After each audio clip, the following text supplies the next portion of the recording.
Hi guys, welcome to our class vlog. Today we will explore BMI, stress management, and coping strategies through activities and role play. My name is Jimar Avellana.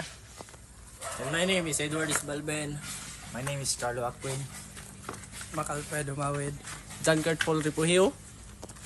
And we will make a role play.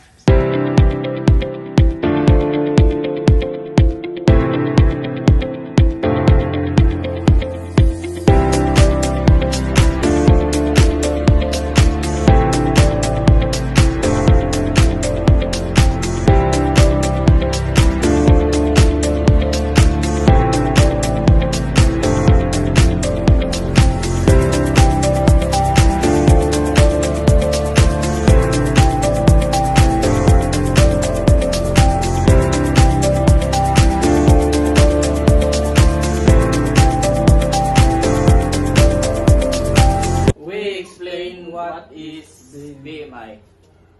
BMI or body mass index is a simple calculation using a person height and weight to estimate if they are underweight, normal, overweight or obese. And the height is 1.75 cm, weight 62 kg. 62 divide 1.75 times 1.75 equal 20/12/49. And this is the BMI chart. 18.5 is underweight, 18.5 and 24.9 normal, 25 and 29.9 is overweight, and 30 plus is obese. And our result by computing BMI is 20/12/49, and it means normal. Importance: maintaining a healthy BMI lowers the risk of diseases like diabetes and heart problems. It also supports energy, self-esteem, and even mental health. Hey guys! Today in our group we're gonna talk about something. We will deal with stress.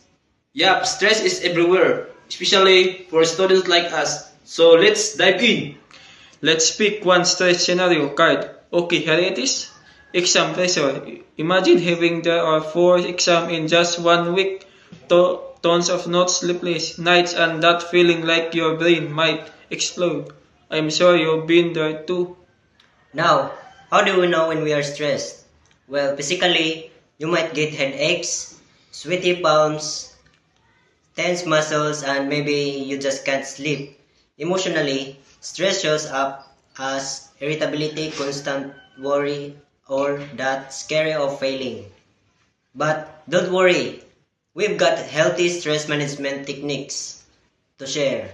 First, breathing techniques. Just pause, inhale slowly and hold it, and exhale. It sounds simple, but it really calms you down. Second, time blocking. Break down your study schedule. Give each subject its own time slot so it doesn't feel overwhelming. Trust me, it makes a big difference. And lastly, sleep hygiene. I know it's tempting to fall all-nighters, but proper sleep is key. No phones before bed. Keep a routine and let your brain recharge. So, the next time stress tries to mess with you, remember, breathe, plan your time, and get that good sleep. You got this. Goods. This is the positive coping strategies. Adaptive are healthy ways of dealing with stress, problems, or emotions. They help you manage challenges without creating new problems. Examples, including exercise, releasing stress and improving health, journaling, expressing emotions, and gaining clarity, and seeking support, sharing burdens with friends, family, or professionals. These methods strengthen resilience and promote long-term well-being. This is negative coping strategies.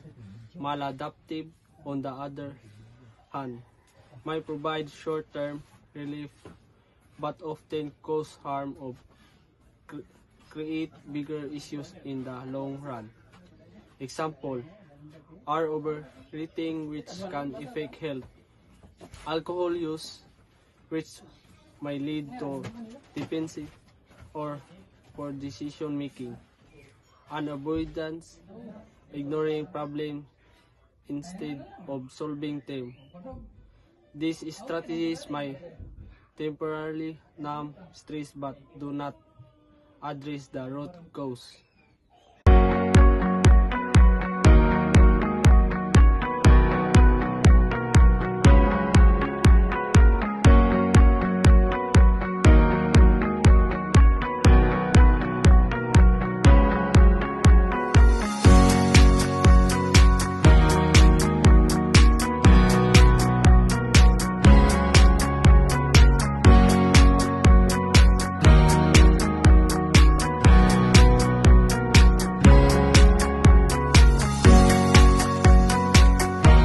Explain strategies after role play. These show how positive coping strategies help reduce stress and improving resilience.